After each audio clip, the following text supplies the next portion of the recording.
Espíritu Santo no es un simple Espíritu Santo. Él es la sabiduría de Dios. Él es la inteligencia de Dios. By the Spirit, Ser guiados por el Espíritu. to hear the Spirit realm. Escuchar el ambiente espiritual. You have control over what you believe. Tienes el control sobre lo que tú crees.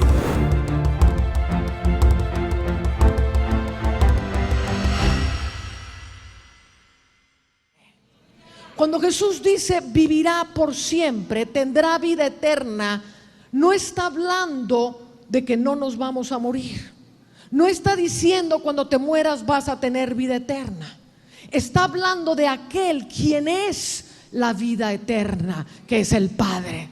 El Padre es la vida eterna, y cuando yo como de la carne de Jesús, la vida del Padre, que es la vida eterna, viene a formar parte de mi espíritu y se une con mi espíritu. El que se ha unido a Jesús, un espíritu es con Él. ¿Y cómo me voy fundiendo con Jesús? A través de comer de su carne y a través de beber de su sangre. Esto es verdadera comida y es verdadera bebida. Si nosotros dejásemos de comer por 5 años, bueno, como a los pocos meses nos morimos. ¿Cuántos dicen? Así es. Si dejamos de beber más de 3 días, nos morimos. Sin embargo, dejamos que nuestro espíritu no beba ni coma. Y la iglesia está en un estado famélico y en un estado de deshidratación terrible. Y cuando quieren tener el poder de Dios, su Dios no les puede ni sanar ni un resfriado. ¿Por qué? Porque nuestro espíritu se ha ido debilitando, porque no está participando de la naturaleza del Padre. No está participando de la vida eterna, que es la inyección de vida que levanta la vida del espíritu, que al levantar la vida del espíritu y tener un espíritu fuerte y poderoso, entonces puedo hacer las obras de Dios, porque es el Padre en mí el que hace las obras. De la misma manera, dice Jesús, que yo vivo porque el Padre, dice versículo 57, como me envió el Padre viviente y yo vivo por el Padre, asimismo el que me come, él también vivirá por mí. Esto no es un ritual, esto es la vida de la iglesia. Cada órgano de tu cuerpo necesita vitalmente el torrente de sangre para poder vivir. Cada célula de tu cuerpo necesita continuamente estar irrigándose de la sangre para poder vivir, para estarse limpiando de toda sustancia tóxica, mortal. La sangre limpia, la sangre regenera, la sangre trae la vida al cuerpo. En la sangre está escondida la vida. Por eso la sangre es tan importante, y fue la sangre la que marcó desde un principio, desde la antigüedad, un hilo continuo para que el hombre y Dios tuviesen comunión el uno con el otro. La sangre es de origen divino. El hombre no puede fabricar sangre, por más ciencia que tenga, no puede fabricar sangre. No puede fabricar ni sangre ni agua. 2 elementos divinos. La sangre proviene del Padre, el agua es Jesús y el Espíritu es el Espíritu.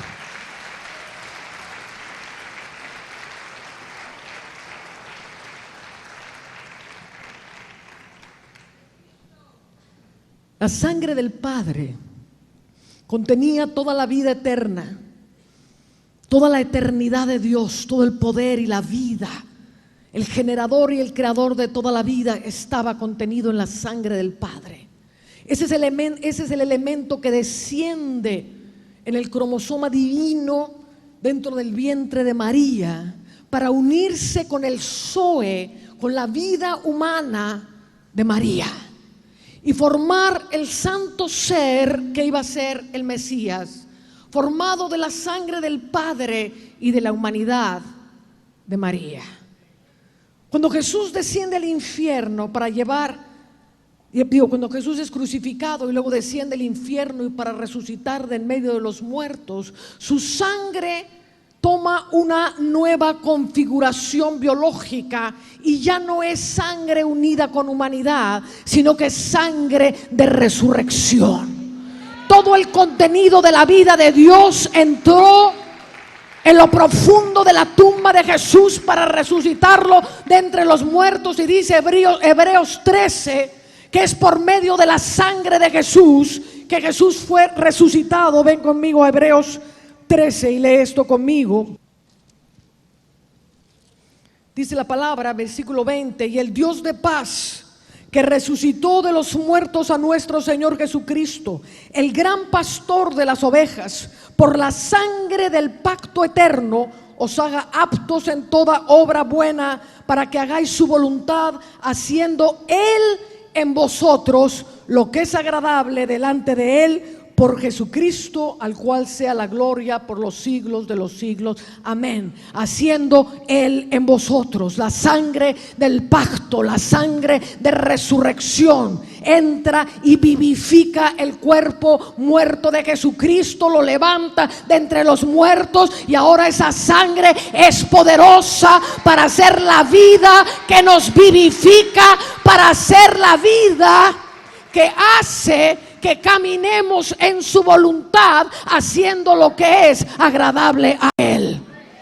Es nuestro conocimiento de la sangre, es cuánta sangre yo tengo de Jesús dentro de mí, de lo cual depende qué tanto hago las obras de Dios, porque es la sangre de Jesús donde está contenida la vida del Padre, y de la misma manera que el Padre era el que obraba las obras en Jesucristo, la vida en su sangre es la que opera el poder de Dios. Es la sangre de Jesucristo morando en cada parte de nuestro espíritu, que se va transfiriendo a nuestra alma, cambiando nuestra forma mortal de pensamiento, cambiando ideas equivocadas, cambiando teologías muertas, y va trayendo la vida, va trayendo la resurrección, va invadiendo todo pensamiento de la victoria y de la gloria de Dios. Empieza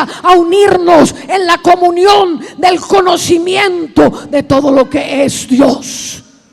Los ojos de nuestro entendimiento se abren cuando como del pan, como cuando Jesús resucitado, Él caminaba en el camino de Maús y se juntó a 2 de sus discípulos, y dice que sentándose con ellos, cuando llegó con los otros, dice, ellos no le podían reconocer, no sabían quién era. Oían cómo hablaba y sentían su espíritu, cómo se vivificaba dentro de ellos cuando Él hablaba, pero sus ojos no le podían reconocer en su gloria. Escúchame esto. No le podían reconocer en su gloria, le conocieron en la carne, pero no lo podían conocer en su gloria hasta que sus ojos fueron abiertos. Y dice que entonces se sentó Él y partiendo el pan, los ojos de ellos fueron abiertos y supieron que Él era el resucitado, el Mesías, el Dios de la gloria, nuestro Rey y Salvador. Hay un poder tan grande, hay un poder de comunión con Él que nos va unificando con Él.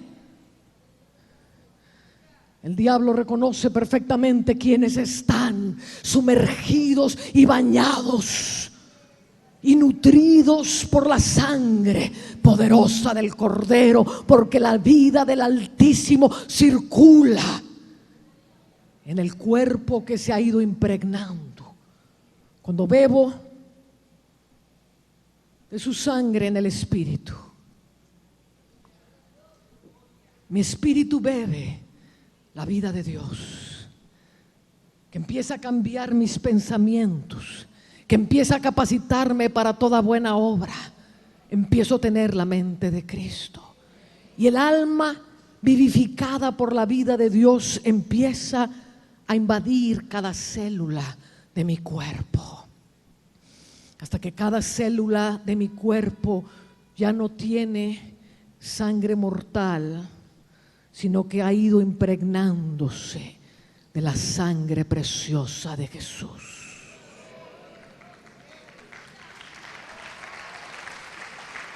Ahora, no estoy hablando y haciendo teologías raras. Recuerdo una ocasión que mi esposo y yo nosotros tomamos la Santa Cena prácticamente todos los días, comemos de él, porque no hay poder mayor que estar unidos al Padre, entender las dimensiones del cielo, porque la sangre te abre el acceso al trono. El espíritu conectado a la sangre va y viene al trono de Dios y a las dimensiones del cielo. ¿Sabes lo que pasa cuando un virus se te quiere acercar? Y nosotros nos metemos a las selvas llenas de malaria, y vamos a la India y a lugares llenos de fiebre amarilla, y bajo ninguna circunstancia me pongo una vacuna, ni demonios tocan mi sangre. Mi sangre está llena de la vida y resurrección. ¿Y sabes qué le pasa a cualquier virus que trata de entrar? Se achicharra con la gloria de Dios.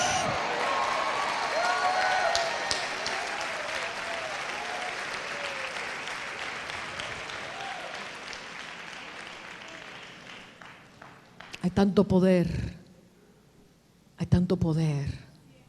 en la sangre de Jesús. Ven conmigo a Juan capítulo 15. Dice: el que come de mi carne y bebe de mi sangre permanece en mí y yo en él. ¿Sí lo leyó en Juan 6? Ahora le voy a leer esta misma escritura amplificada. Dice: yo soy la vid verdadera, versículo 1, y mi Padre es el labrador. Todo pámpano que en mí no lleva fruto lo quitará, y todo aquel que lleva fruto lo limpiará, para que lleve más fruto. Ya vosotros estáis limpios por la palabra que os he hablado. Permaneced en mí. Vuelve a usar el verbo permaneced. El que come de mi carne y bebe de mi sangre permanece en mí y yo en él. Permaneced en mí y yo en vosotros. Y como el pámpano no puede llevar fruto por sí mismo si no permanece en la vid, así tampoco vosotros si no permanecéis en mí. Entonces dice, versículo 7, si permanecéis en mí, el que come de mi carne y bebe de mi sangre, ¿qué pasa? Permanece en él. Si permanecéis en mí y mis palabras permanecen en vosotros, pedid todo lo que queréis y os será hecho. ¿Qué tenemos que hacer para poner en obra las obras de Dios? ¿Cómo podemos prácticamente poner en obra las obras de Dios? Permaneced en él y él en vosotros, y entonces pediréis todo lo que quisieres y él lo hará. Ahora, el mundo espiritual y el reino de las tinieblas ve perfectamente quiénes son los vasos llenos de sangre de Jesús. La sangre de resurrección se ve en el mundo espiritual. Te recuerdo, déjame contarte una experiencia. En una ocasión fuimos a hacer una tremenda guerra para redimir Polonia y para redimir Europa en Auschwitz. Auschwitz fue donde Hitler mató a más de 4 millones de judíos. Y lo que la historia no sabe, pero hay una parte de un documento original en mi libro Regiones de Cautividad, es que cerca de 10 millones de cristianos fueron muertos por Hitler en el Holocausto. No solamente 6 millones de judíos, sino 10 millones de cristianos. Los judíos le hicieron publicidad a través de las películas y nosotros no hemos hecho ninguna publicidad. Pero yo ya estoy rascando en la historia para hacer algo que va a tocar toda la tierra. El cuento es el siguiente. Fuimos a hacer guerra espiritual en Auschwitz, Porque toda esa sangre, el diablo había edificado un altar de muerte. Porque no se trataba nada más de matar a los judíos y a los cristianos, sino se trataba de matarlos en un mismo lugar. Ya los tenía a todos en los guetos. Era muy fácil mandar una bomba y matarlos en todas las naciones, tirando una bomba en los guetos y se hubieran muerto. Si el propósito hubiera sido un genocidio, se podía haber hecho sin tanta transportación, sin tener que mantenerlos en los campos de concentración. Pero lo que quería Hitler, quien estaba íntimamente aliado a Satanás, era levantar un altar de muerte y ofrecer más de 6 millones de hijos de Dios a Satanás, matándolos. Este fue el propósito del holocausto. Y todo esto hacía que hubiese una cubierta de tinieblas sobre toda Europa, que usted no sabe lo difícil que era predicar el evangelio allá. Eran tinieblas sobre tinieblas sobre tinieblas y cielos de bronce, mi hermano, que usted no podía hablar nada. Y fuimos a liberar esa tierra y fuimos a lavar esa tierra con la sangre de Jesús. Y tras de hacer esto, yo regresé a México, donde vivía en aquel entonces. Y estando en mi habitación, llegué cansada, me acosté a dormir. Y a mitad de la noche sentí una presencia extraña que me despertó.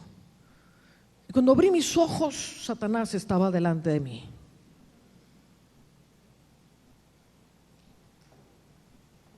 Me miraba, su cara era como de fuego, negra, con venas encendidas y alas de fuego. Y rugía y me decía: te voy a matar. Yo abrí mis ojos, lo miré y le dije: Espíritu Santo, ¿qué quieres que haga? Porque cuando somos entendidos de guerra espiritual, no nos lanzamos a hacer un montón de formulitas. Le preguntamos a Él: ¿qué quieres que yo haga? Porque yo no hago nada que no vea hacer al Padre. Y puedo ver lo que hace el Padre porque mis ojos han sido abiertos. Porque cada vez que como de su carne, mis ojos se van abriendo para conocer su voluntad, para saber qué hacer, para saber qué decir. Y tranquilamente esperé a que el Espíritu Santo me dijera, mientras el diablo rugía como loco, no podía tocarme, nada más rugía como loco. El Espíritu Santo me dijo: manifiesta la sangre, manifiesta la sangre.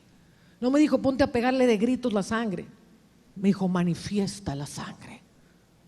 Simplemente cerré mis ojos y yo sé que estoy llena de la sangre de Jesús. Yo sé que el diablo, cuando me mira un cuerpo espiritual rojo, lleno de la sangre, radiante, poderosa, luminosa de Jesucristo. Y simplemente cerré mis ojos y dejé que aquella luz saliese y tocase y manifestase el poder de Cristo dentro de mí. En exactamente 2 segundos el diablo explotó y se fue.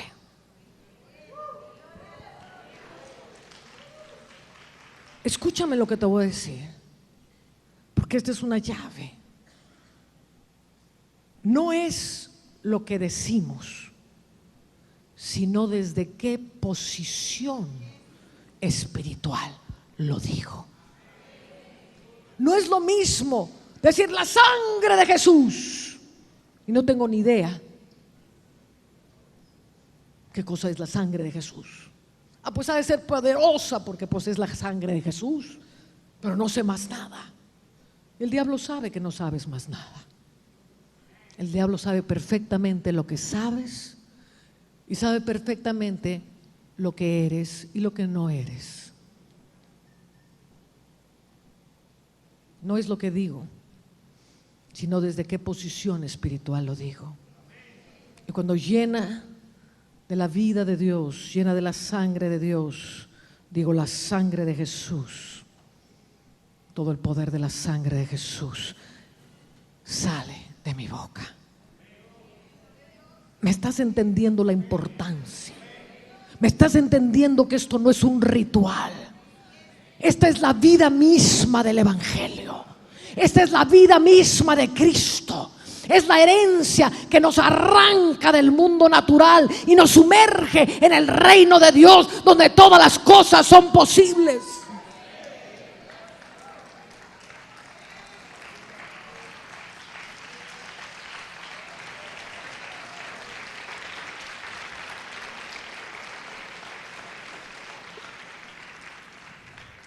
Permaneced en mí, permaneced en mi carne y en mi sangre, porque cada vez que como de su carne, Cristo se va formando en mí. Cada vez soy más Él y menos yo. Y esto no es un ejercicio de mi mente, ni es un ejercicio de mi humildad, es un ejercicio de la fe. ¿Qué tengo que poner? ¿Qué tengo que hacer para poner en práctica las obras de Dios? Que creáis que el que comiere de mi carne y bebiere de mi sangre tiene vida eterna, permanece en mí. La vida que tengo yo del Padre es la vida que van a tener en ellos. Esta es la herencia más poderosa que le dejo a mi iglesia, para que puedan levantarse, para que puedan ser Cristo en la tierra, manifestando el cuerpo poderoso de Jesucristo, la cabeza que es nuestro Dios, y nosotros el cuerpo, la plenitud de aquel que todo lo llena en todos. Santo el que murió por nosotros y nos dio su sangre y nos dio su carne.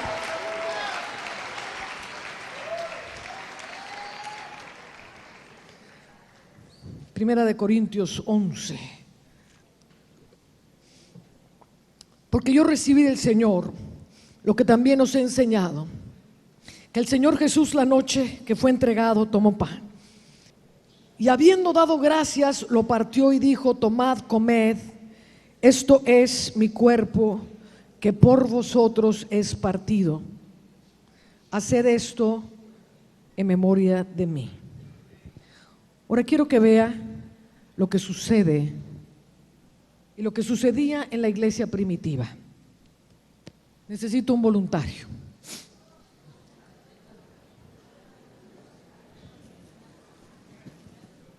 ¿Cómo te llamas? ¿Cómo te llamas? Erasmo. Erasmo y yo participamos en una casa y partimos el pan todos los días en la casa. Y dice Jesús que, habiendo dado gracias, lo partió y dijo: tomad, comed, esto es mi cuerpo que por vosotros es partido. Necesito un voluntario que me agarre el micrófono.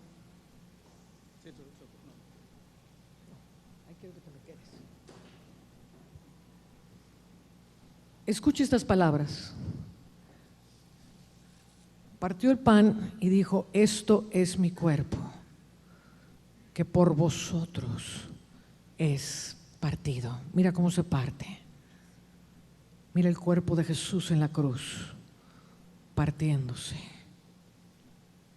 Se está abriendo. Sus heridas se están abriendo.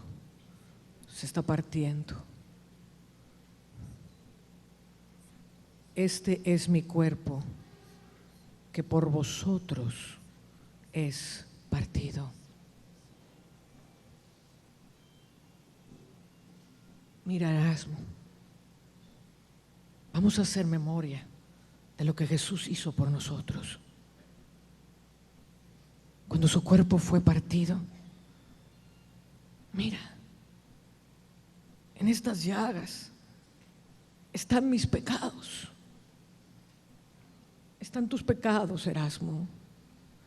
Él se partió por causa de nuestra forma de vivir. Fueron nuestros pecados los que lo clavaron en la cruz.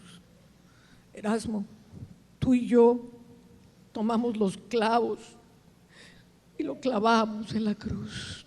Tú y yo, Erasmo, por nosotros lo hizo, porque era necesario que su cuerpo fuese partido por causa del pecado. Nuestras enfermedades fueron llevadas aquí. Todas las enfermedades que provenían de nuestros rencores, de nuestros pecados, de las lascivias, de todas las maldiciones que hicimos. Mira, Erasmo, todas las llevó. Siente su cuerpo. Siente su cuerpo como tú y yo lo herimos. Y cuando lo hacían así, se empezaba a revelar Jesús. Podían ver a Jesús clavado en la cruz, como dijo Pedro. Ese mismo pasaje que leímos es después del Pentecostés, donde Pedro dijo: varones hermanos, ese Jesús a quien vosotros crucificasteis, Dios le ha hecho Señor y Rey.